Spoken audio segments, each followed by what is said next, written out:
Hello Standard First, welcome in EVS lecture. Previous lecture we have started our chapter number 14, fascinating world of plant, and learn different kinds of plants such as trees, shrub, herb, climbers and creepers up to this. Right now today I am going to start from here. Let us do means आपको कुछ activity करने के लिए बताया है. तो nature art है ये कि collect sample of different types of leaves and flowers from the garden. Do not pluck them, use the ones lying on the ground. Place them between two sheets of paper and leave them for a week. Use the pressed leaves and flowers to decorate greeting cards और folders. मतलब आपको करीब के किसी भी garden में जाकर जो नीचे गिरे हुए हैं वो फूल और पत्तियां उठानी है. आपको किसी भी फूल या पत्ते को तोड़ना नहीं है. और जो फूल पत्ती आप लेकर आते हो अलग अलग कलर और शेप के, उनको जो पेपर की 2 शीट है या आपके पास मोटी सी कोई बुक है तो उसके अलग अलग पेजों के बीच में आपको रख के आपके गद्दे के नीचे रख देना एक आध वीक के लिए. तो वो प्रेस हो जाएंगे और अच्छा वाला एक शेप बनेगा फूल और पत्ती का. तो इनको आप as a decorative material use कर सकते हो. किसी को ग्रीटिंग कार्ड देना है या बर्थडे विश का कार्ड देना है या आपका खुद का कोई फोल्डर बनाना है, कुछ भी. तो ये बहुत ही अच्छा दिखता है. ठीक है. Now I am moving on the next page. Time to answer.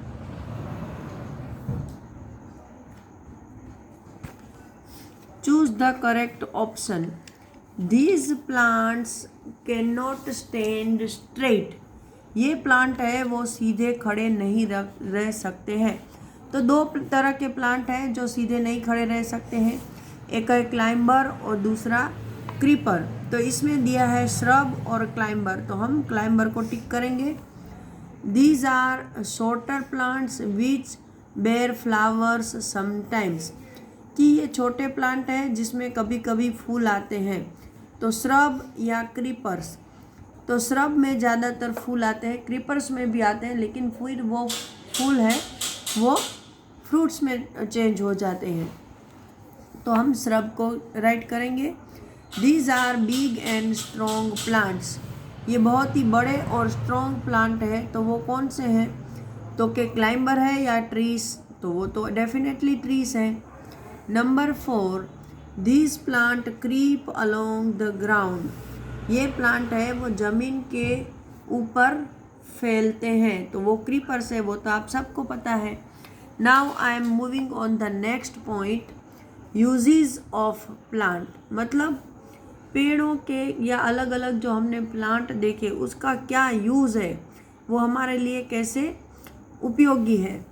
तो plants keep the air fresh and cool. जो ऐसे बड़े बड़े या छोटे छोटे कोई भी पेड़ है, प्लांट है, वो हमारी हवा को फ्रेश रखते हैं और ठंडी भी रखते हैं. जहाँ पर पेड़ होते हैं वहाँ ठंडी ठंडी हवाएं चलती है, आपको पता है, और फ्रेशनेस भी फील होती है. We get food such as fruits, oils, vegetables, wheat and rice from some plants. कुछ प्लांट हैं वो हमें खाना भी देते हैं, जैसे कि फ्रूट्स है ना, फ्रूट्स मिलते हैं, मैंगो, एप्पल एक्सेट्रा. ऑयल्स, तेल मिलता है, जैसे कोकोनट, ग्राउंडनट, सनफ्लावर. फिर वेजिटेबल मिलते हैं, लेडीज फिंगर, पोटैटो, बहुत सारे वेजिटेबल. वीट मतलब गेहूँ जिसकी हम चपाती बनाते हैं. राइस मतलब चावल जो हम दाल के साथ खाते हैं. तो ये सब भी हमें पेड़ों से मिलता है, प्लांट से मिलता है. यहाँ देखो आपको अलग अलग फ्रूट्स दिखाए हैं, यहाँ पर वेजिटेबल दिखाए हैं, है ना.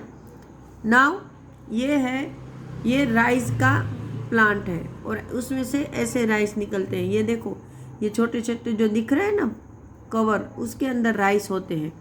तो ये राइस का प्लांट है और ये राइस जो कि हम खाते हैं. Now we use cotton to make clothes. देखो ये कॉटन का प्लांट है. जब ये खुलता है तो ऐसे कॉटन बाहर निकलता है. फिर उसको तोड़कर ये कॉटन निकाल दिया जाता है और उसको प्रोसेस कर कर उसमें से सीड निकाल लेते हैं। सीड को अलग कर दिया जाता है। फिर ये जो वाइट कॉटन है उसमें से थ्रेड बनाया जाता है और उस थ्रेड से ऐसे कपड़े बनते हैं। तो we get cotton from cotton plants. Cotton plant से हमें कॉटन मिलता है और कॉटन से कॉटन के कपड़े।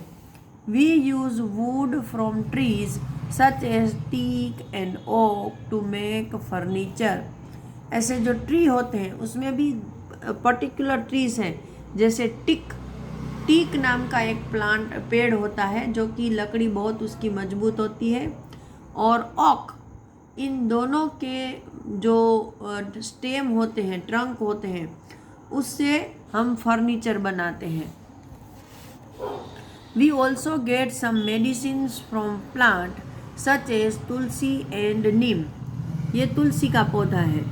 तो कुछ ऐसे भी प्लांट हैं जिसमें से हम ऐसी दवाइयाँ बनाते हैं, जैसे कि तुलसी और नीम मतलब लीमड़ो, कड़वो। Now time to answer. We get cotton from dash plant. हमें कॉटन कौन से प्लांट से मिलता है? तो के कॉटन प्लांट से। Wheat is a dash that we get from plant. Wheat क्या है? वीट ये है जो कि हमें प्लांट से मिलता है। तो वीट एक ग्रेन है। ग्रेन मतलब दाना, अनाज। We get dash from trees to make table. कि भाई टेबल बनाने के लिए हमें ट्रीज से ये मिलता है। तो ट्रीज से क्या मिलता है? तो कि वुड। वुड मतलब लकड़ी। नाउ की टर्म्स। ट्रीज किसको बोलते हैं? तो कि big and tall plants with woody stem. बड़े और ऊंचे जो पेड़ होते हैं कि जिसका स्टेम है वो लकड़ी जैसा होता है, वुडी, उसको हम ट्रीज बोलते हैं। Herb, small plant with soft stem. जो छोटे प्लांट होते हैं जिसका स्टेम सॉफ्ट होता है, टूट जाए ऐसा, उसको हम हर्ब बोलते हैं। Shrub, small plant with several stems rising at or near the ground.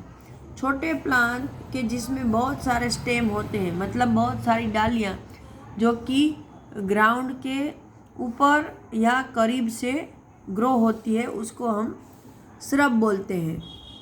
Climbers, plant with weak stems which need support to climb.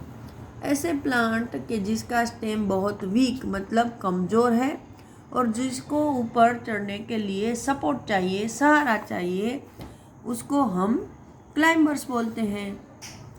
Next one is creepers. Plant with weak stems which grow along the ground. जो plant के stem week होते हैं और जो ज़मीन पर फैलते हैं, ऐसे प्लांट को हम क्रीपर्स बोलते हैं। Now let us practice fill in the blanks using the word given in the boxes. तो सबसे पहला स्पेलिंग है वो है ट्री, फिर कॉटन, फिर thorn.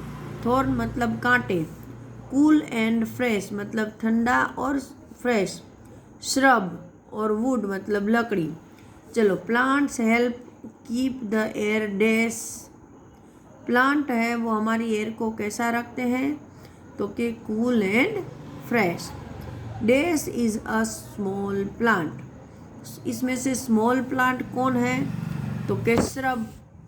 Now we get dash from trees to make table and chair. Table और chair बनाने के लिए हमें ट्री से क्या मिलता है? तो कि wood. Plant give us dash to make clothes. कपड़े बनाने के लिए प्लांट हमें ये देता है। क्या देता है? तो कि इसमें से cotton. Some shrub also have dash. कुछ श्रब होते हैं जिसको ये भी होते हैं, तो कि कांटे, थॉर्न्स। देखो, जैसे मैं एग्जांपल दे रही हूँ आपको कि रोज़ है वो भी एक श्रब है। तो आपको पता है कि रोज़ में बहुत सारे कांटे होते हैं, है ना। तो कुछ श्रब ऐसे भी होते हैं कि जिसमें थॉर्न्स होते हैं। A dash leave for many years. कौन बहुत सालों तक जिंदा रहता है? तो कि ट्रीज, क्योंकि अभी तो हम प्लांट्स की बात कर रहे हैं ना, तो हम प्लांट्स के बारे में ही बात करेंगे। Okay, now over here tick the correct option in the boxes. अभी ये पिक्चर देखो, ये किसका है? क्रीपर है, श्रब है या ट्री? तो ये पीपल का पेड़ है, इसलिए ट्री। फिर सेकंड वन, ये देखो, ये सपोर्ट के साथ ऊपर बढ़ रहा है, तो वो क्लाइंबर है। नाउ ओवर हियर ये पम्पकिन है ना, तो वो तो क्रीपर है। और ये फ्लावर्स हैं, तो फ्लावर मोस्टली होते हैं श्रब। तो यहाँ पर हमारा टिक खत्म हो गया। Now match A with B. Wood कौन देता है? Oak, money plant, cotton plant के ट्री? तो वुड हमें कौन देता है? ओक का ट्री हमने अभी आगे पढ़ा था ना। नाउ कॉटन हमें कौन देता है? तो कि कॉटन प्लांट, तो सी। नीम है क्या है? तो कि ट्री। और क्लाइंबर कौन है? तो कि मनी प्लांट। तो यहाँ पर ये मैच ए विथ बी खत्म। Now question number D, answer the following question. What are trees? तो अभी हमने रिसेंटली ही देखा कि big and tall plants with woody stem are called trees. Number 2, what are shrub? तो कि small plant with many stems rising near the ground are called shrub. Now what are herbs? तो कि small plant with weak stem are called herb. Now number 4, what are climbers? तो plant with weak stems which need support to climb or to grow are called climbers. Next one, what are creepers? तो plant with weak stem which grow along the ground मतलब ground के समांतर, parallel ऐसे grow होते हैं, उसको हम creepers बोलते हैं। Now number 6, write any 2 uses of plant. तो प्लांट्स आर वेरी यूजफुल। तो फर्स्ट प्लांट का यूज़ है वो है they give us cotton for making clothes and we make medicines from some plants. आप बहुत सारे यूजेस लिख सकते हो। तो इसके साथ मेरा ये चैप्टर और लेक्चर दोनों ख़त्म हो रहे हैं, लेकिन एक होस्ट है वो मैं करवा दूँ। Why can not creeper climbs? कि भाई क्रीपर क्यों ऊपर नहीं चढ़ सकते हैं? तो creepers can not climbs because they have very big and heavy fruits. और यहाँ पर एक्टिविटी में आपको क्या करना है कि collect picture of 4 things which we get from plant and paste them in the box below. कि 4 चीज़ों के पिक्चर आपको यहाँ चिपकाने हैं, जैसे कपड़े हैं, दवाइयाँ हैं, लकड़ी है और फ्रूट्स, वेजिटेबल, कुछ भी आप यहाँ चिपका सकते हो। Okay, now I am going to complete my lecture. In next lecture we will meet again. Till that time, goodbye children.